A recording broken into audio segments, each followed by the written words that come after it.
Olá pessoal, sejam bem-vindos ao curso de informática aí do canal. Estamos dando início aí à aula 1, a introdução à informática. Vamos dar início aí com a definição de periféricos. Tá? Periférico é tudo que está ligado ao computador, pessoal. Tudo que fica ao redor dele, ou seja, aí, a periferia do computador. Todo o hardware aí, tanto que está dentro da máquina, quanto que está fora, ele é chamado de periférico, tá? Não importa se está grudado ou não dentro dele ou do lado de fora. Ele é considerado periferia, tá? Por estar ao redor. Existem basicamente dois tipos de periféricos aí. O que entra com informação dentro do computador, assim como o teclado. O teclado, o mouse, que entram aí tanto com um clique como o teclado de uma tecla aí, entrando com informação para dentro do computador e ele processando aí, ele é designado como dispositivo de entrada. Os que saem com informação do computador, esses periféricos aí são denominados de saída. Aqui como exemplo você vai ter uma impressora, um monitor, tá? E outros periféricos aí. Pulo do gato, pessoal. Quando acontece do dispositivo esse periférico, ele se comportar aí tanto de saída quanto de entrada, ele é denominado híbrido. Lembra disso aí, pessoal? É bem comum em concursos aí cair esse tipo de pergunta aí. Então ele vai ser o quê? De entrada e de saída ao mesmo tempo.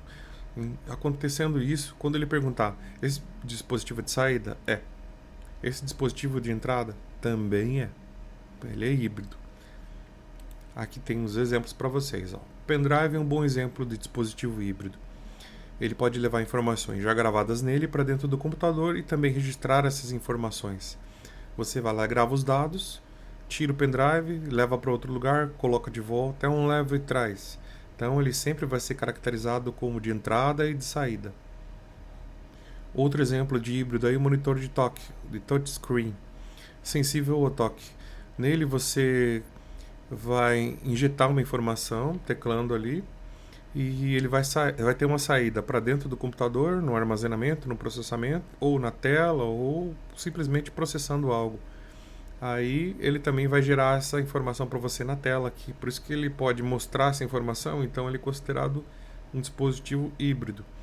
Um bizu aí, algumas pessoas às vezes erram quando estão respondendo alguma questão, elas falam, e o monitor, não é também... Quando ele fala monitor, é monitor. Quando ele falou monitor de toque, é monitor de toque. Entendeu? Não é a mesma coisa. Se ele tivesse falado monitor de toque, ele escrevia monitor de toque. Esse é o bizu. Não vão pôr lá que monitor, entrada e saída. Monitor de toque é de entrada e saída. Entenderam? Presta atenção. Próximo aí, vamos dar uma passada pelo teclado para ver aí suas funcionalidades. Primeira parte do teclado que a gente vai operar, o teclado numérico. O teclado numérico, aí a gente tem a tecla de controle, que é no look, números e trava. Aqui ele trava o quê? Como tem teclas com dupla função, 7 e casa, que vai para o começo, 4 e seta para a esquerda, 1 e final, 2 e seta para baixo, 0 e inserir, o ponto e o delete, tá? Você vai ter a opção de ligar ou desligar a parte de cima, entendeu? Aí o que acontece? Se eu tiver com a tecla no look ligada, vai acender essa luz aqui e eu vou estar operando com o tipo que está em cima. 7, 8, 9, 4, 5, 6 e 1, 2, 3 e assim por diante. Vou operar com isso. Eventualmente a pessoa começa a clicar aqui e não sai número, você desespera, acho que estragou o teclado. E está às vezes só desligado no look, que acende essa luz aqui. Próximo aí, teclas de função. As teclas de função são programadas pelo programador aí e normalmente cada sistema tem a programação para cada tecla aqui. Quando você estiver fazendo um sistema aí você escolhe para que vai servir cada tecla, sendo que a F1 normalmente como padrão, normalmente a gente usa como ajuda, certo? Aí vocês programam quando estiverem fazendo um sistema aí e programam de acordo com a necessidade do usuário. Próximo, as teclas de navegação. Você usa para navegar no sistema operacional, no editor de texto, nas planilhas e para controlar o seu jogo, aí, seu divertimento, para direita, para esquerda, para cima e para baixo. Teclas especiais. As teclas especiais você tem apagar, inserir, página para cima, para baixo, fim, casa, que é o começo, pausar, desligar o controle de movimentação de janelas e copiar tela. Próximo aí. Teclado alfanumérico. É o teclado que tem números e tem letras. Vai estar tudo misturado aqui. Em notebooks, por exemplo, eles não possuem, a maioria deles não possuem o teclado numérico. Vai ser só esse daqui. E pela combinação deles, vocês vão ter todas as teclas. Teclas principais, barra de espaço. Tecla Alt, que controla algumas funções que vão aparecer geralmente no topo da janela. Tecla Windows, que controla funções específicas para o Windows.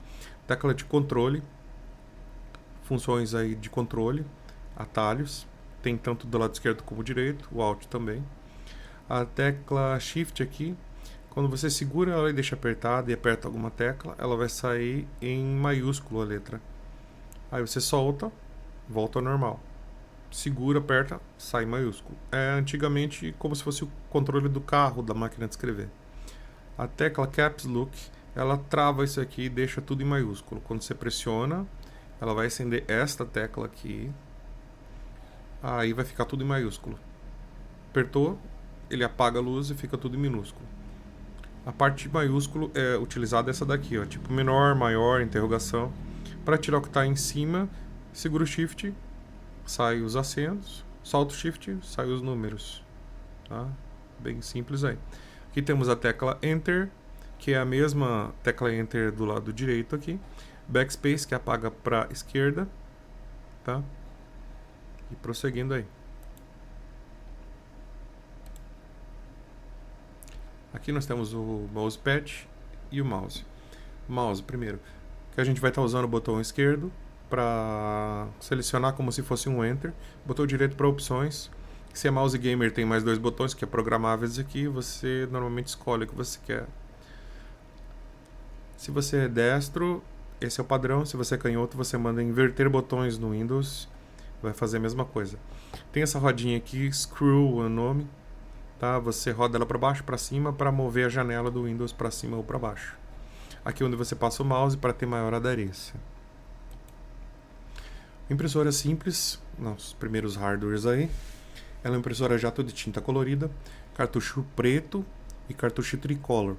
Tem, segundo o fabricante, em uma 30 a 40% de área impressa, ele vai conseguir em torno de umas 150 folhas com esses cartuchos aqui.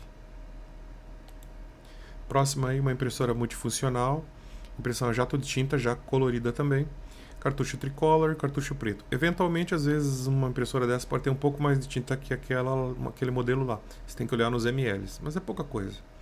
A vantagem dessa é que ela, além de imprimir, ela tira cópia, igual uma fotocopiadora, e escaneia, no caso, digitaliza documentos. Impressora EcoTank. Essa EcoTank aqui que eu trouxe para vocês, ela utiliza 6 tintas e só imprime. Então ela é uma impressora especializada em alta performance gráfica, porque ela tem 6 opções aqui para montar uma mistura de tinta. Então ela vai conseguir uma mistura com mais perfeição. Ela vai ter mais tonalidades de azul, mais tonalidades de vermelho, mais tonalidades de outras cores para poder montar uma imagem aqui com uma definição muito maior, mais profissional. Por ela ser especializada em impressão, ela só imprime mesmo, tá? E ela é mais cara normalmente que a EcoTank multifuncional. Agora a multifuncional, a EcoTank. 4 cartuchos de tinta. Como eu falei, ela tem menos que a outra. Ela é um custo menor, porque ela tem menos resolução. Imprime, copia como uma fotocopiadora, escaneia, né, digitalizando documentos. Impressão jato de tinta colorida. A vantagem dessas EcoTank aqui é, no caso, para quem costuma dar aula, gasta muita tinta, para o pessoal de artes gráficas, você não fica comprando cartucho. O cabeçote de impressão da impressora fica dentro da impressora, o que você está comprando é só a tinta, então é mais barato. Você paga mais caro no equipamento, mas a tinta torna o processo muito mais barato de impressão. Você tem que estar imprimindo sempre aí, não pode deixar isso aqui secar os cabeçotes, sempre tem que estar tirando uma folhinha ali, não pode deixar parado, tá? Senão vai acabar gerando manutenção na tua impressora. Impressora laser. Impressão em laser em preto. ela utiliza um cartucho com uma tinta dentro em tipo pó, que é chamado de toner. Essa impressão é feita com laser, ela tem tipo uma fornalha ali que queima o pó e adere no papel. Ela borra menos por causa disso. A impressão é muito mais rápida que a jato de tinta. A durabilidade média desse cartucho aqui é de 2.000 cópias, quando comprado novo ou quando recarregado. Quando vem com a impressora, ele vem com bem pouca tinta, no caso, bem pouco pó. A durabilidade é bem menor, então quando você compra a impressora, você praticamente já vai ter que carregar em seguida. Ela vem só com um pouco de pó que já vai acabar. Outra impressora laser, essa aqui multifuncional, imprime em preto, cartucho também. Esse aqui no caso já é um remanufaturado. Eles pegam, recarregam o cartucho, fica mais barato daí. Aqui, ela imprime, copia, né, no caso, como uma fotocopiadora e escaneia digitalizando os documentos. Vantagem em alta velocidade, como eu já falei. Tem mais velocidade mesmo que a outra, muito mais rápido que uma jato de tinta, é mais profissional uma impressora desse tipo. Impressora térmica. Essa impressora não usa tinta, ela usa o calor para poder gerar a impressão. Uma cabeça térmica, com o calor ela faz o desenho das letras e imprime aqui para você com o papel térmico. O papel térmico era conhecido aí no passado como papel de fax, é o mesmo que vai aqui, tá? Só que numa bobina menor. Vamos lá. Monitores comuns. Por que eu falo monitor comum? Lembra que no outro eu estava citando monitor touchscreen, né? Quando eu falo monitor comum, não é de toque. Poderia ser, né? Mas aqui no caso estou só citando. Aqui são os encaixes dele, pessoal. O primeiro, HDMI, que é esse aqui, mais trivial, conexão compatível com a TV. Se bem que tem algumas TVs também mais antigas, né? Esse aqui é o VGA, mais usado. E o DVI, é mais antigo. Se por acaso você tiver algum deles, comprar ou adquirir um equipamento que não couber, sempre vai ter um adaptador para resolver o seu problema. Então, fique tranquilo aí que, apesar das diferenças de encaixe, o adaptador resolve o nosso problema. Você vai ter com facilidade aí uma imagem que você vai estar podendo jogar na televisão ou vice-versa, jogando algo para o computador aí. Agora, monitor de toque, quando ele fala um monitor touch screen ou de toque, aí é diferente, tá? Clicou aqui, ele processa a informação, te joga geralmente na tela, informação aqui. Beleza, de entrada e saída, lembram lá? Caixinhas de som aí para PC. As caixinhas têm amplificação. Não é aquela caixinha mais porcaria, então eu recomendo que vocês comprem uma melhorzinha assim. Você tem um ganho melhor. Aí você consegue escutar uma música com um som melhor, pode ter um som razoável aí. Pelo menos vai ter aqui o conector USB para dar energia para as caixas, 5 volts. O speaker, que é o conector que vai lá no verde da placa principal. Aqui do microfone. Aí você conecta ele lá, tá? E curte aí então a musiquinha. Próximo. Microfones, pessoal. Esse aqui é um modelo mais simples, só para você estar falando ali, só para quebrar um galho. Aqui já é um modelo mais avançado, tá? Da HyperX. Aqui o outro mais avançado ainda, com controle de ganho e tem um controle de ambiente aqui também. Se é 90 graus, se é 180, se é para podcast, você já regula aí, tá? Então, de acordo com o seu uso, você vai comprar o equipamento. Não adianta você comprar uma coisa muito cara e não vai estar utilizando, daí você vai estar desperdiçando dinheiro aí. Tipos de scanner, digitalizador. Só ver para que tem que saber todos, né? Pelo menos saber, né? Tem uma base, porque quando você precisar, né, você vai saber que tem aquela opção. Esse aqui é um scanner de... Opa, deixa eu botar lá. Esse aqui é um scanner de alta qualidade. Uma folha só, você vai estar lá escaneando aí algo de alta qualidade. Esse scanner aqui é utilizado para copiar muitas páginas de uma vez só. Por exemplo, você tem que escanear muito, você coloca ali tipo umas 30 páginas de uma vez só para ele copiar. Esse aqui é um scanner de mão. Você escaneia Ele grava dentro dele mesmo, não precisa de computador. Você escolhe se o formato é foto, JPG, ou se quer um PDF, documento. Esse aqui é um scanner de câmera. Ele escaneia normalmente livros. Ele facilita para não ter que estar arrebentando o livro na hora de abrir. Você coloca o livro aqui aberto e ele copia dos dois lados aqui. E faz uma limpeza para a memória para não ficar a marca. Esse aqui é um scanner antigo de mão, hand scanner. Se escaneava antigamente um lado do papel e depois o outro lado. Aqui um scanner de mesa bem grande para projetos, desenhos, né? Plantas, uma coisa mais profissional aí. Trouxe aí para complementar para vocês. Prosseguindo aí, agora sim. Esse aqui também são scanners, mas são específicos. A gente chama de leitores de código de barra. Esse aqui é muito utilizado em empresas. É um leitor de código de barra de boleto bancário.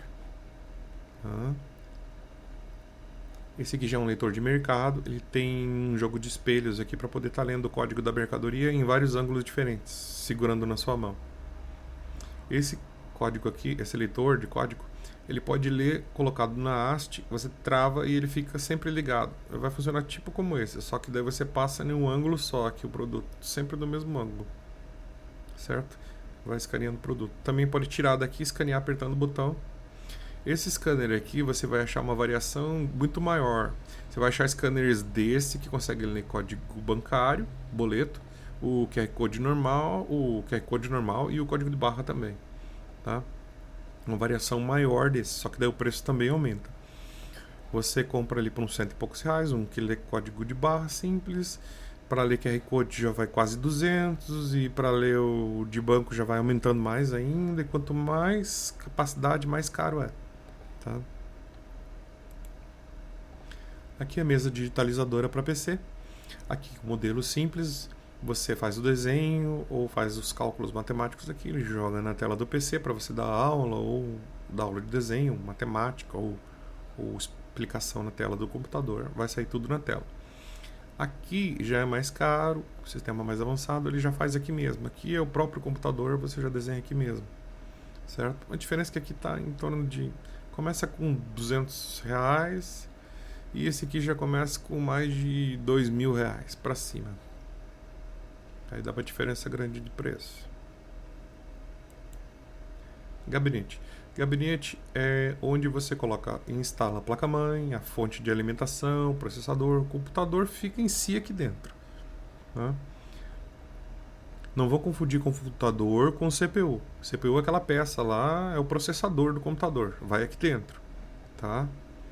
Esse aqui é um gabinete gamer, um gabinete com luzes, é mais bonito, tem acrílico para você enxergar o que tem lá dentro, você consegue ver o que acontece lá dentro, ficar mais bonito, né? Aqui um mais simples para escritório, mas basicamente tem as mesmas coisas, só tem menos ventilação, né, por causa dos coolers, né? Tem bem menos. Aqui já um formato compacto, geralmente esse aqui vem junto com o monitor. O que acontece? É tudo embutido aqui, pessoal. Se você precisar trocar uma placa de vídeo, alguma coisa, não tem jeito. É meio complicado de você achar alguma coisa que encaixe aqui. Tem lá para trocar, mas é difícil. É muito apertado. Se queimar a placa-mãe vai ser difícil, você vai ter que achar uma igual aqui para pôr. Então, o que acontece? Ela vai ser mais barato sim, mas vai ser uma coisa meio engessada ali, né? Então, eu recomendo que você compre um desses. Põe a placa lá, deu algum problema, você troca a placa, põe outra placa, pode pôr uma placa de jogo, faz o que você quiser, você fica livre. Aqui você está engessado, é bem complicado, tá? Aí você não pode evoluir muito, você basicamente vai ter que ser preso aqui igual um notebook. Qualquer problema tem que trocar, certo? E daí às vezes o barato pode acabar saindo caro. Próximo, computador all-in-one. O all-in-one é tudo em um, pessoal. Ele vai ter aqui tanto o sistema todo dentro, certo? Você vai ter o monitor junto com o computador e tudo mais, tudo aqui. A única coisa que vai ter separado, o mouse e o teclado, basicamente. Você pode pôr sem fio ou com fio. A desvantagem é que você não vai poder trocar o processador, trocar a placa, nada, é do jeito que está aqui. Você usa ele até o ponto que der. Quando você não achar que ele está ficando lento, você vai pegar e vai passar para a próxima, vai mandar ele para frente e compra outro, tá? Notebook é a mesma coisa, não vai estar trocando processador nem nada. Usa ele até onde der, é soldado na placa, não compensa, mesmo que desce. Usa até onde der ele, faz uma limpa, compra um novo e cuida dele, né, para manter ele bonitinho. Aí você vai estar passando ele para frente. Vocês viram que esse daqui, por incrível que pareça, ele tem o teclado numérico. A maioria dos notebooks não tem o teclado numérico. Quando tem o teclado numérico, ele é bem maior aqui. Vocês viram? Ele seria desse tamanho aqui com o notebook. Ó. Tá, é bem menor. Por causa da área do teclado numérico. O tablet. O tablet está sendo bastante utilizado aí no comércio. Aí vocês verem restaurantes. Eles operam aqui à distância com o tablet, usando a conexão de Bluetooth ou Wi-Fi, tá? Com um programinha aí para controlar o sistema deles. As crianças tinham uma época que estavam usando muito, mas agora elas já estão migrando para o celular, estão pedindo o celular aí, né? Tá mais prático. Próximo aí, fones para o PC. Fone para o PC pode ser aquele mesmo fone que você usava ali para jogar, né? Normal, ou computador, o que for. Ele é o mesmo do telefone, se você tiver conexão Bluetooth, pode usar o do telefone. Se o teu computador não tiver Bluetooth, você pode comprar um adaptadorzinho e ligar nele ali, ele fica automático. Daí pareia e você usa normal. Inclusive as caixinhas de som também tem Bluetooth, pode pôr uma JBL, vai ficar bem legal. Prosseguindo aí. Vamos lá então, pessoal. Conceitos básicos. Aí a gente já explorou o que tem ao nosso redor, que é os periféricos. Já temos uma visão geral deles e o que a gente vai utilizar, né? Além de conhecer basicamente a função de cada um deles. O conceito novo agora vai ser determinar o que é um computador. O computador nada mais é do que uma máquina que processa dados, ou seja, um conjunto de partes que são eletrônicas e eletromecânicas. Tá? É uma mecânica misturada com eletrônica, eletromecânica. Eles são capazes de receber e processar e fornecer resultados. A parte quando que, para não ficar dúvida, eletrônica é os circuitos. O eletromecânica vai ser quando você estiver relacionado com, digamos assim, um leitor de DVD. Ele lê o DVD, mas ele tem que ter o dispositivo eletromecânico ali, que abre a portinha, entra o DVD, abaixa a portinha. Ou também o HD normal, que tem discos, ele tem dispositivos de leitura, aquelas agulhas mecânicas e eletromecânicas, eletroímãs. Então ele ainda tem essas características eletromecânicas, né? A mecânica com a eletrônica junto, então a eletromecânica e a eletrônica sozinha. Aí, pessoal, então, sendo assim, o processamento de dados vai envolver o quê? 3 fases. Olha lá, a entrada dos dados, o processamento e a saída dos dados já processados. O pulo do gato é que temos como exemplo a busca de um padrão em uma série de informações. Aí, olha lá, parece complexo. Busca de um padrão aí numa série, mas é só uma busca no Google. Quando você busca alguma coisa na internet, você está buscando um padrão numa série para solucionar uma necessidade sua que você está querendo. Então, a função de um computador é processar os dados de sua entrada, para tanto é necessário que esses dados cheguem até a CPU. Armazene-se os resultados finais em zonas de memória, né? E esses dados vão ser transportados ali e processados e armazenados. Entenderam? Por exemplo, você roda um programa. O programa vai ser armazenado na memória e vai passando por estágios da memória e sendo processado, certo? E esse processo de mover, processar e tal, é o processo aí que envolve o próprio processamento, tá? Essas atividades todas aí é que são a função do computador. Todo esse conjunto e todas essas combinações executadas que são o que fazem parte, né, do processo. O pulo do gato aí, ó, que você tem que saber que o processamento de dados envolve a entrada, o processamento e a saída. Essa questão de concurso é bem clássica, tá? Eles perguntam bem nessa sequência. Quais são as fases do processamento de dados aí? Essas 3. CPU, Central Process Unit. O que é? É a unidade central de processamento. CPU e processador principal são a mesma coisa. Eventualmente a gente chama de processador aí, pessoal. Eu trouxe esse exemplo de CPU para vocês, que é um Core i7. Então, um processador da empresa Intel. Core é o nome dele, coração em latim. É modelo i7. Ele começa com i3, i5, i7 e já está no i9 hoje em dia. Próximo aí, pessoal.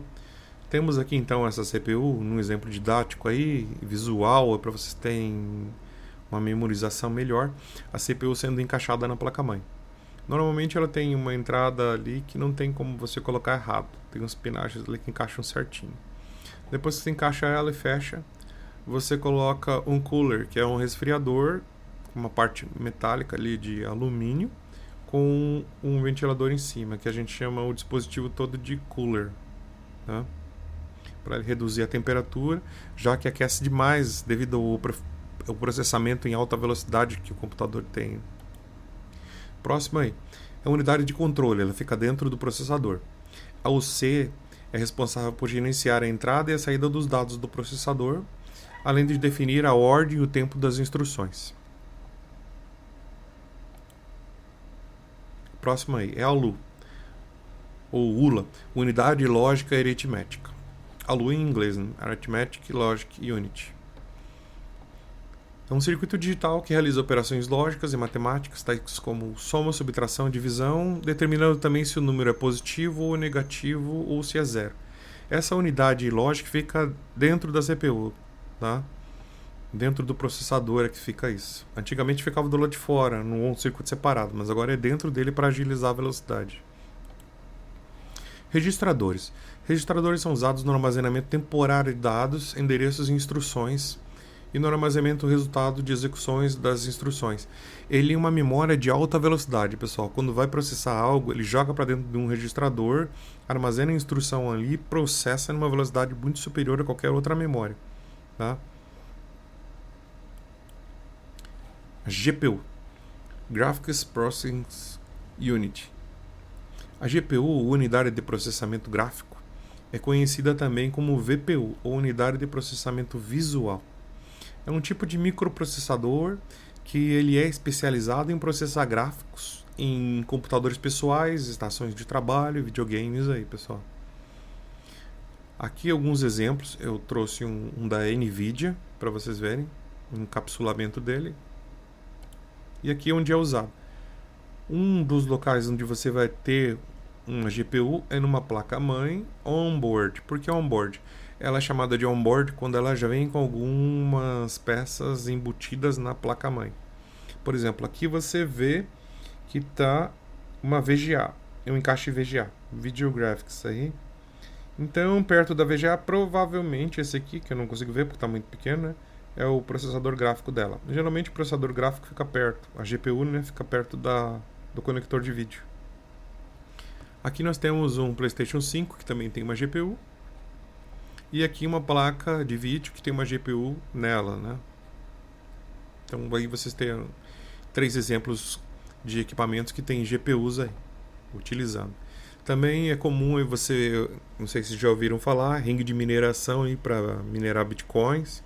Eles utilizam essas placas, só que daí com programas específicos que utilizam a placa para processar dados matemáticos. Ele utiliza o poder de processamento desse circuito aí, desse processador aí, para poder estar processando partes matemáticas aí, tentar ganhar algum dinheiro com bitcoins. Memória RAM e ROM. A RAM, Random Access Memory, memória de acesso randômico aleatório, é uma memória volátil. É usado enquanto o PC está ligado. Logo após isso ele se apaga seu uso e é para processar apenas informações no caso. Como que faz então? Por exemplo, você ativa um programa no computador, ele vai para essa memória aí e fica lá. Quanto mais memória você tiver, menos ele vai ter que ficar lendo o teu disco de dados para poder jogar lá para essa memória. Se você tiver muita memória RAM, o que ele vai fazer? Ele vai ler tudo de uma vez e colocar tudo lá. Ele não vai ficar lendo e apagando, lendo e apagando. Não, ele já joga tudo lá e daí você vai ter um processamento mais rápido. Tem 2 modelos básicos aqui, que seria o modelo de PC, mais comum em PC, e o que é mais comum em notebooks aqui, que são os DDR4. Pulo do gato aqui, a gente vai sempre mostrando as imagens mais atuais aqui para que você fixe e relacione a RAM com a peça. Tanto quando eu falei do processador, vocês se relacionarem com a peça também. tá? E sempre lembrarem. Próximo aí, usando a memória RAM, então, nós guardamos os dados temporariamente como os programas que estão em execução na máquina, como eu falei antes. Por causa da volatilidade da RAM, não podemos usá-la para armazenar arquivos importantes.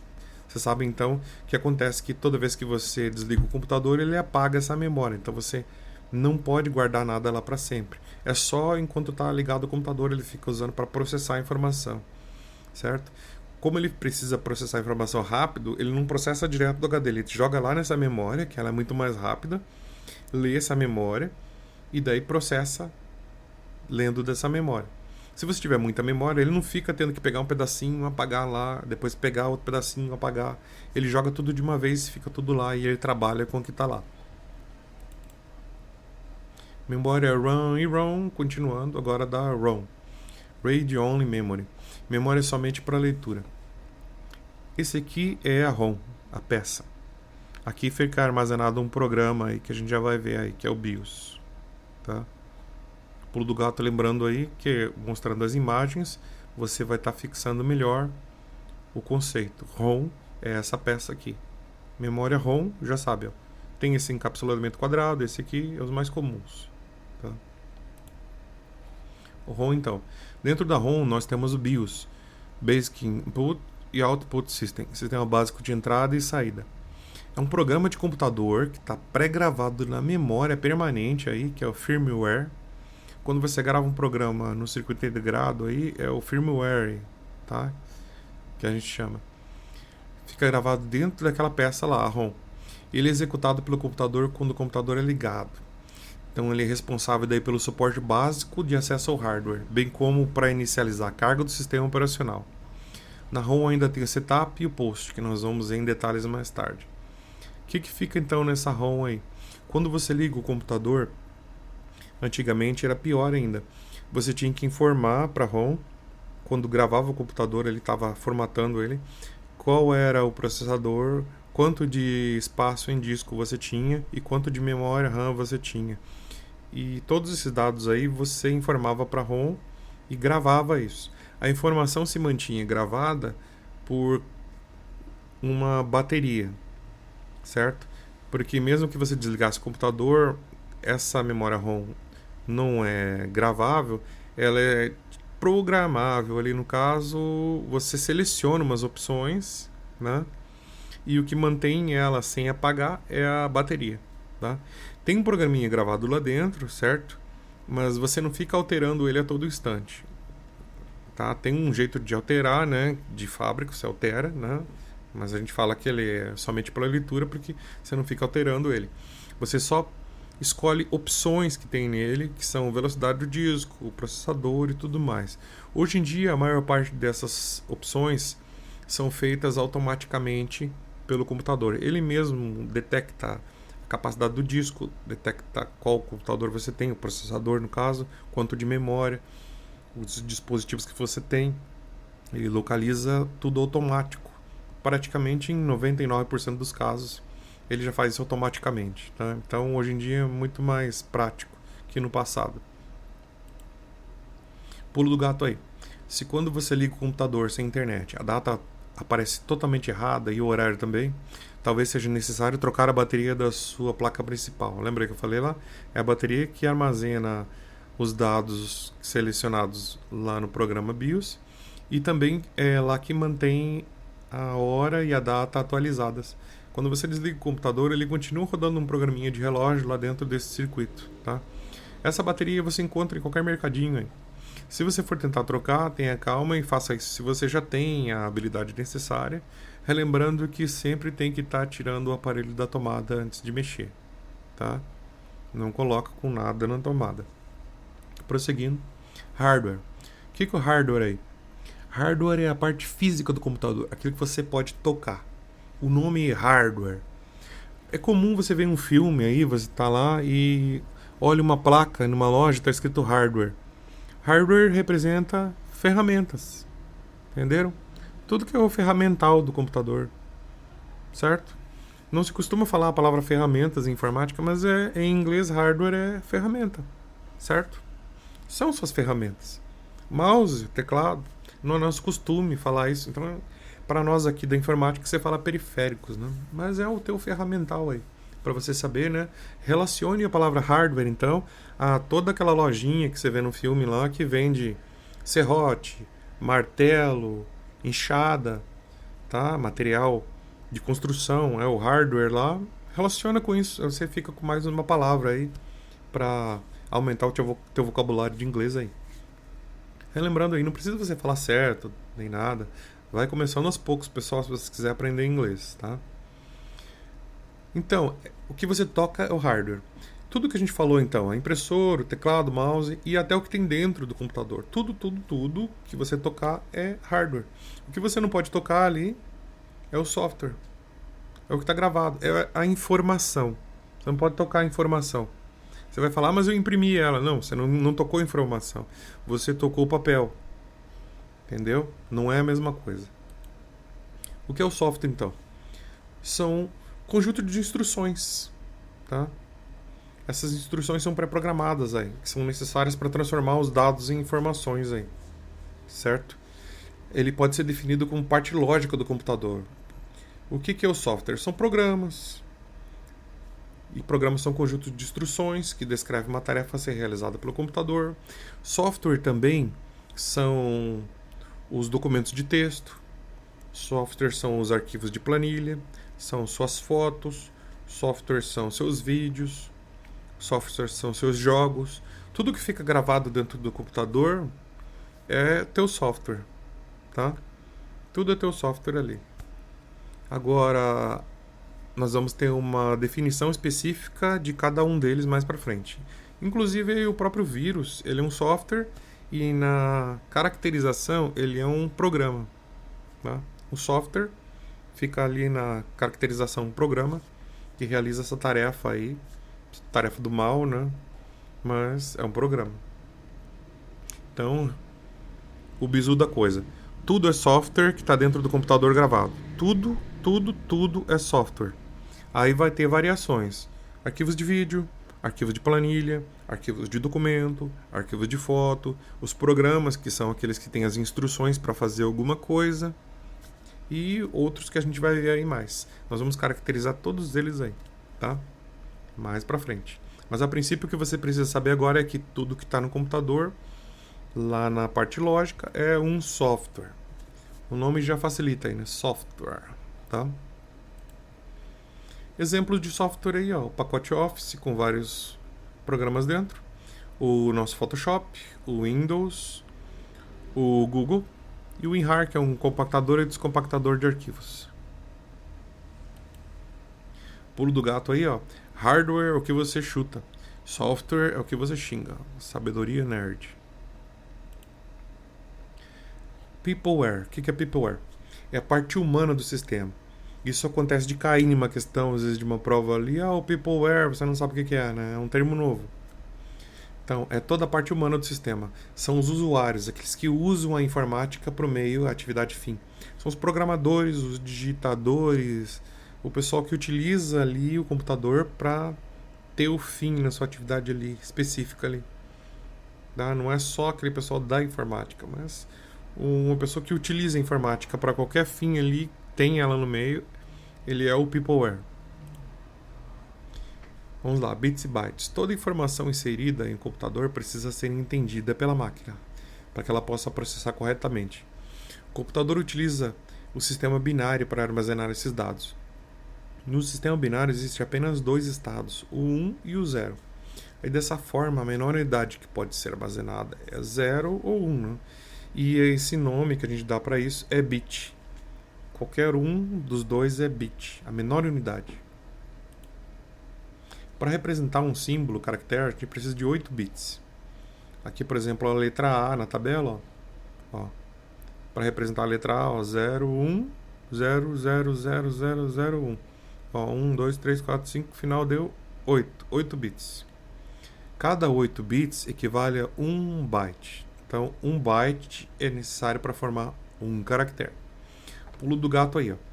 Então, a menor unidade de armazenamento é o bit, que é a contração do termo binário e dígito binário.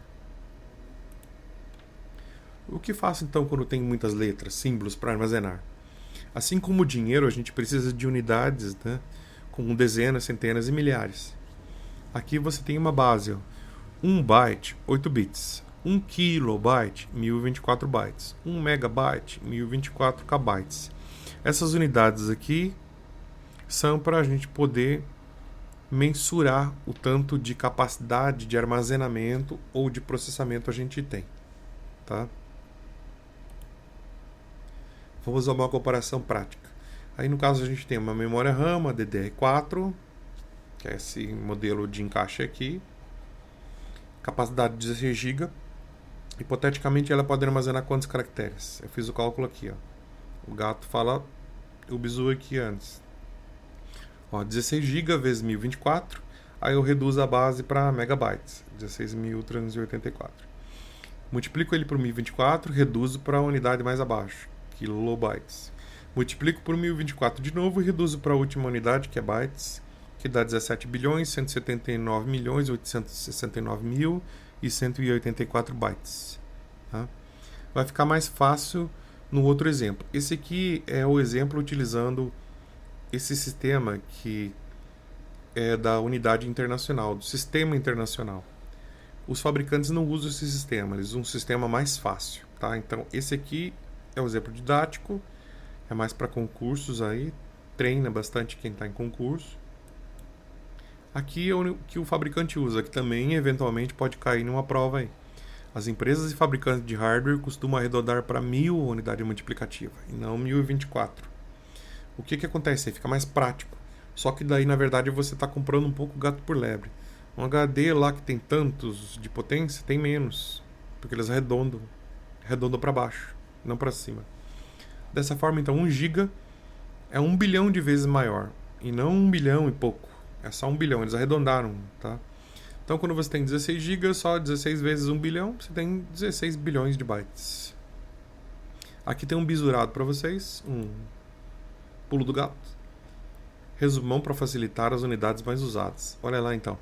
O quilo você multiplica por 1000 para saber em bytes, né? Sempre para você saber em bytes. O mega você multiplica por 1 milhão. Daí vai dar em bytes. O giga você multiplica por bilhão. E é basicamente aí que cai em concurso, né? Então eu peço para vocês, estudo para concurso, memoriza. Quilo, mega, giga, pelo menos esses três. 1000, milhão, bilhão. Lembra lá que essa aqui é a unidade padrão fabricante e que se for pelo Sistema Internacional de Medidas é 1024 a base multiplicativa. Então você volta lá atrás e assiste o vídeo de novo para entender melhor se você não compreendeu. Tá? Aqui eu coloquei o bizu. Treine bem essas conversões se estiver estudando para concurso. Lembrando aí, o usuário comum precisa apenas ter uma leve noção. Fica tranquilo. Tá lá? Prosseguindo então. Aqui. Uns exercícios de fixação para vocês. Lembrando aí, pause o vídeo para resolver as questões. Assista o vídeo novamente se precisar. Vai anotando suas respostas e criando um resumo e valorize seu aprendizado. Não faça uma coisa à toa, pessoal. Assiste o vídeo direito. Assiste de novo, que é muito mais valoroso você assistir de novo do que você pegar e assistir uma vez mal assistido, tá? O que é então? O que é um hardware? Diferencie de software e defina. O que é um periférico? Dê exemplos de dispositivo de entrada e de saída. Cite um exemplo de dispositivo híbrido. Qual a menor unidade de informação que pode ser armazenada? 1 byte equivale a quantos bits? Quais as 3 fases que envolvem o processamento de dados? O que é memória RAM e ROM? Diferencie. Quantos bits são necessários para armazenar um caractere? E o que é BIOS? Qual a diferença entre BIOS e ROM? Relembrando aí, pause o vídeo para resolver as questões, pessoal. Prosseguindo. E aí, ó. O talento, a força de vontade e a persistência trouxeram você até aqui. Que esta vitória seja o início de muitas conquistas. É a primeira parte que vocês completaram. Espero que vocês estejam aí no próximo vídeo. E assista esse conteúdo aí mais vezes aí para fixar. Curta o vídeo, pessoal, está precisando aí, se inscreva no canal. Eu vou estar postando a continuidade aqui, lembrando que isso aqui são informações bem técnicas. Mais tarde a gente vai estar fazendo um cursinho aí de o Windows, de Word, de Excel, mas esse aqui é a introdução à informática, então vai estar completo, não vai estar faltando, vai demorar um pouco, mas eu vou estar postando sempre pelo menos um vídeo aí por semana aí para vocês, para estar complementando, tá? Espero que vocês tenham gostado, não esqueça de se inscrever aí. Até mais.